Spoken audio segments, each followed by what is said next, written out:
Hello everyone, welcome to Optuses. आज के इस वीडियो में बहुत सारी इन्फॉर्मेशन है जो आप तक देनी है, और हम जैसा कि पिछले सारे वीडियोस में बहुत सारी यूनिवर्सिटीज़ की इन्फॉर्मेशन आपको देते आए हैं। तो जो लोग भी हमारे चैनल को अभी तक नहीं देखे हैं वो लोग पीछे के वीडियोस को देख सकते हैं और तमाम यूनिवर्सिटीज़ की इन्फॉर्मेशन ले सकते हैं।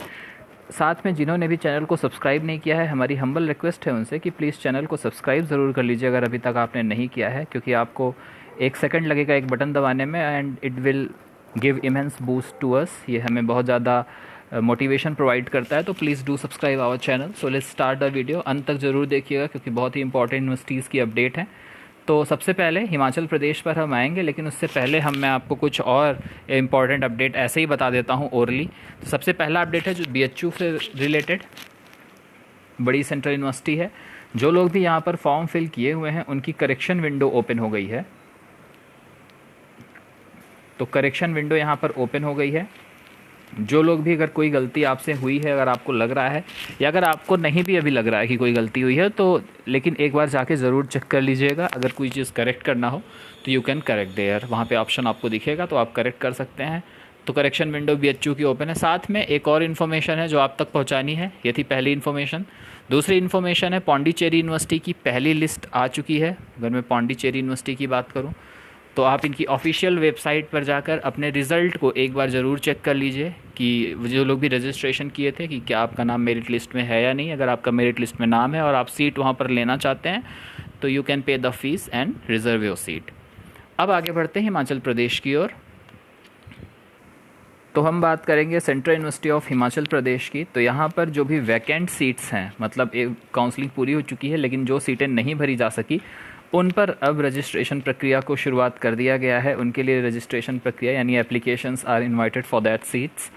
उसके लिए हम डेट एक बार देख लेते हैं। जो भी ऑनलाइन एप्लीकेशन है वो शुरू होगा 7 तारीख से। उसके बाद आप लास्ट डेट 22 तक है, आप 22 तक फॉर्म सबमिट कर सकते हैं। 28 को वो फर्स्ट लिस्ट पब्लिश की जाएगी। जो भी आपका वहाँ पर वैकेंट सीट है उस पर लिस्ट पब्लिश की जाएगी।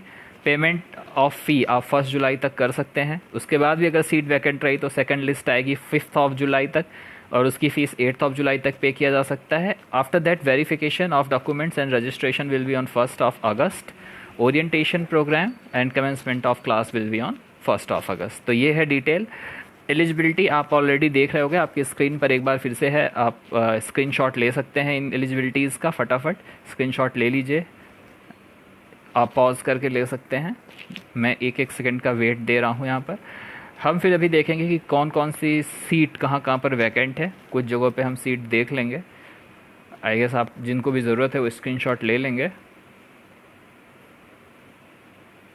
और जो एप्लीकेशन फ़ीस है, तो बात करें अगर हम एप्लीकेशन फ़ीस की, तो आपके जनरल EWS के लिए 500, OBC के लिए 400 और SC/ST के लिए यहाँ पर 200 रुपीज़ की फ़ीस है। और इसके अलावा अब एक बार वैकेंट सीट्स देख लीजिए आप लोग। आपकी स्क्रीन पर ये वैकेंट सीट्स हैं, यहाँ पर आप देख सकते हैं। अगर हम बात करें कि MA इकोनॉमिक्स की, तो वहाँ पे मुझे कोई भी सीट अभी दिखाई नहीं पड़ रही है। एजुकेशन है, इंग्लिश है, हिंदी, हिस्ट्री, संस्कृत, सोशियोलॉजी, इन सब की आप देख सकते हैं सीटें वैकेंट हैं। आपकी स्क्रीन पर दिख रहा होगा। MA इकोनॉमिक्स यहाँ नीचे लिखा हुआ है। कुल 15 सीटें अभी वैकेंट हैं। अगर हम बात करें, 1 SC की सीट वैकेंट है, 2 ST की, 5 OBC, 2 EWS और 5 जनरल की सीटें वैकेंट हैं। तो और वो सेल्फ फाइनेंस सीट है। जनरल की आपके यहाँ पे 0 है। हाँ, जनरल की 0 है। सेल्फ फाइनेंस 5 है, जिस पे आपकी पूरी फ़ीस आपको खुद पे करनी है। तो जो लोग भी यहाँ एडमिशन लेना चाहते हैं इन सीट्स पर, ये सीट्स वैकेंट हैं, आप वहाँ पर जाइए और रजिस्ट्रेशन प्रक्रिया शुरू हो जाएगी 7 तारीख से। तो 7 तारीख से रजिस्ट्रेशन कर सकते हैं। कोई क्वेरी हो तो ऑफिस आवर में आप ईमेल इन्हें कर सकते हैं या कॉन्टैक्ट कर सकते हैं। तो ये था हमारा हिमाचल प्रदेश सेंट्रल यूनिवर्सिटी के बारे में इन्फॉर्मेशन। चलिए आगे बढ़ते हैं एक और यूनिवर्सिटी की ओर।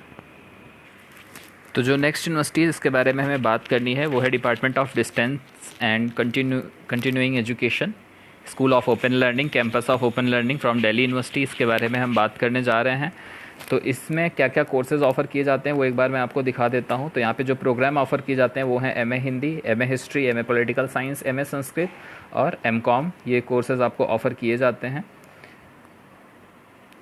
तो जो लोग भी यहाँ पर रजिस्ट्रेशन करना चाहते हैं वो, उनका रजिस्ट्रेशन प्रक्रिया 3 तारीख से शुरू हो चुकी है, 3 जून से। लास्ट डेट कोई मेंशन नहीं है, इसलिए जल्दी से जल्दी आप रजिस्ट्रेशन कर लीजिए वहाँ पे। अगर आप यहाँ पर एडमिशन लेना चाहते हैं। बाकी इनका ये पूरा प्रॉस्पेक्टस है बड़ा सा 75 पेजेस का, जिस पर पूरी डिटेल आपको मिलेगी और आप इसको हमारे टेलीग्राम के ऑफिशियल चैनल से डाउनलोड कर सकते हैं, जो वहाँ पर आपको मिल जाएगा। चलिए बढ़ते हैं नेक्स्ट यूनिवर्सिटी की ओर। आज की इन्फॉर्मेशन का लास्ट यूनिवर्सिटी है हमारी महात्मा गांधी सेंट्रल यूनिवर्सिटी बिहार। यहाँ के बारे में इन्फॉर्मेशन ये है कि जो ऑनगोइंग काउंसलिंग प्रोसेस है वो ख़त्म होने वाला है, तो अब ओपन काउंसलिंग स्टार्ट होएगी। लेकिन ओपन काउंसलिंग से पहले इन्हें निर्देशित किया गया है कि जो HODs हैं डिफरेंट डिपार्टमेंट के, वो इंश्योर कर लें कि कोई भी स्टूडेंट ऐसा ना बच जाए जो फ़ी पेमेंट कर दिया हो और उसको सीट ना अलॉट हुई हो। आफ्टर दैट वो चेक करेंगे कि कोई वैकेंट सीट रह गई है कि नहीं। अगर वैकेंट सीट रह गई है तो उसकी इन्फॉर्मेशन आपको वेबसाइट पर आ जाएगी और उस पर CUET और नॉन CUET दोनों तरह के स्टूडेंट जाके रजिस्ट्रेशन कर सकते हैं और वहाँ पर काउंसलिंग प्रक्रिया में भाग ले सकते हैं अगर सीट बची हुई है तो। और ऐसे स्टूडेंट्स की काउंसलिंग जो है वो 15 जून तक पूरी हो जाएगी। तो इनकी वेबसाइट पर ज़रूर विज़िट करिएगा जिन लोग को भी एडमिशन लेना है, या जो लोग भी CUET का एंट्रेंस का एग्ज़ाम नहीं दिए हैं या जिनके भी कम मार्क्स हैं, वो यहाँ पर ज़रूर जा सकते हैं। तो ये इन्फॉर्मेशन आप तक पहुँचानी थी। आई होप आपको इन्फॉर्मेशन इम्पॉर्टेंट लगी होगी। तो कोई भी क्वेरी होगी तो कमेंट सेक्शन में आप ज़रूर लिखिएगा चैनल के, और चैनल को सब्सक्राइब किए रखिएगा। धन्यवाद।